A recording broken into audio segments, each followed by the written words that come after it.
Hello, this is Paul Solentrop of Wichita State University Strategic Communications. Thank you for listening to the Roundhouse podcast. Today we're going to talk about Shocker baseball with junior Sawyre Thornill. Sawyre is an infielder and an outfielder. He is from Huntington, Texas. He is off to a hot start, hitting .354.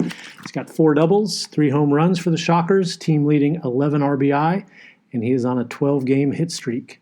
Sawyre is in his first season at Wichita State, transferring from Northeast Texas Community College. You can get out and check out the Shockers this weekend at X Stadium. They are 6-7. They're on a 4-game winning streak after Tuesday's 6-4 win over Oral Roberts.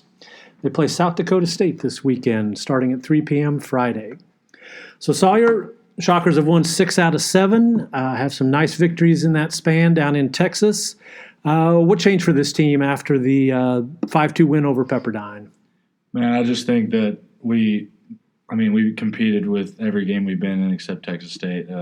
But I just think we came closer as a team. We learned how to win instead of trying not to lose. That was a big step for us. I think getting everybody in a lineup to click was a big thing, getting our pitching to throw it over, to basically give us a good chance to score runs while we could. So I think that was a big deal for us. I mean, going on this streak, I mean, we easily could be 9-4, whatever, but we've clicked, and I think right now we're going at a steady pace, and I think it could do really great things.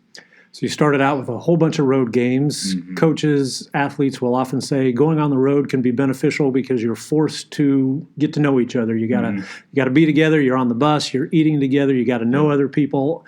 Do you see that happening for the Shockers? Oh, 100%. I think us being all together, making us closer as a team, for one, is just the biggest thing in baseball or any other sport, is just being close as a team to me. And I just think this road trip could really help us. And now that we're on this streak that we're on, I think that it just carry into home games. And I know the Shockers have been really good at home. I mean, Eric Wedge has done a really good job with being at home and winning games at home. So I feel like the road really helped us come together, and for sure could help us in the end. So you mentioned a phrase that I think fans hear a lot: playing to win, not playing not to lose. Mm-hmm. Give us an example. What's the difference there?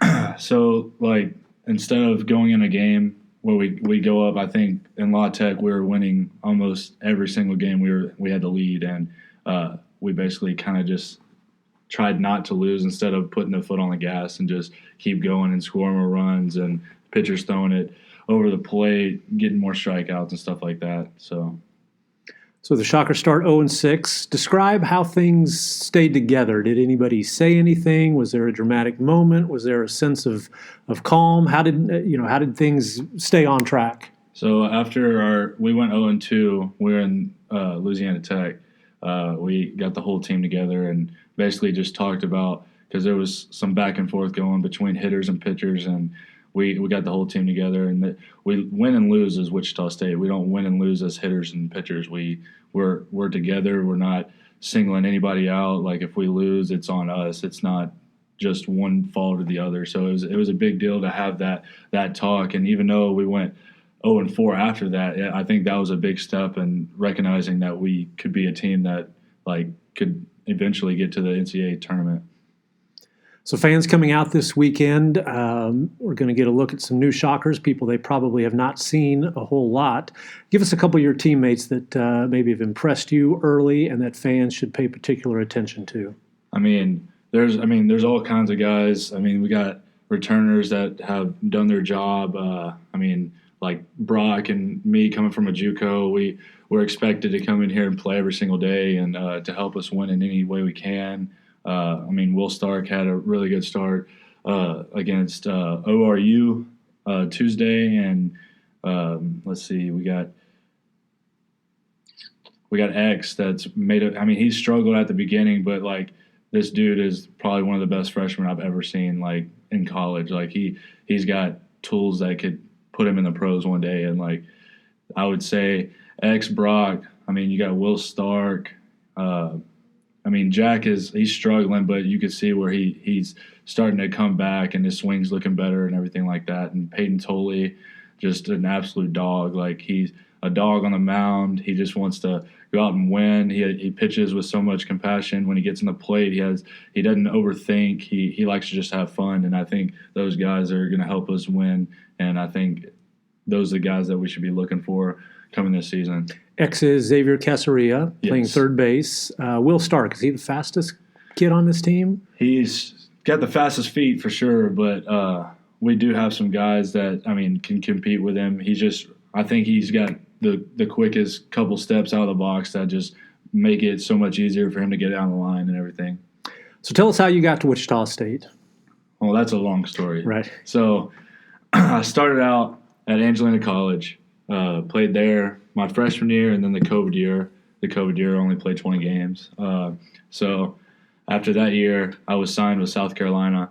I signed October 2019, so before we even played the COVID year. I was signed there. They called me in May and was like, there's only 5 rounds of the draft. We're having a bunch of seniors come back. Like, you can come, but you're not going to be on scholarship. And I was just like, that bummed me out because that was just like my dream school. That's where I've always wanted to go.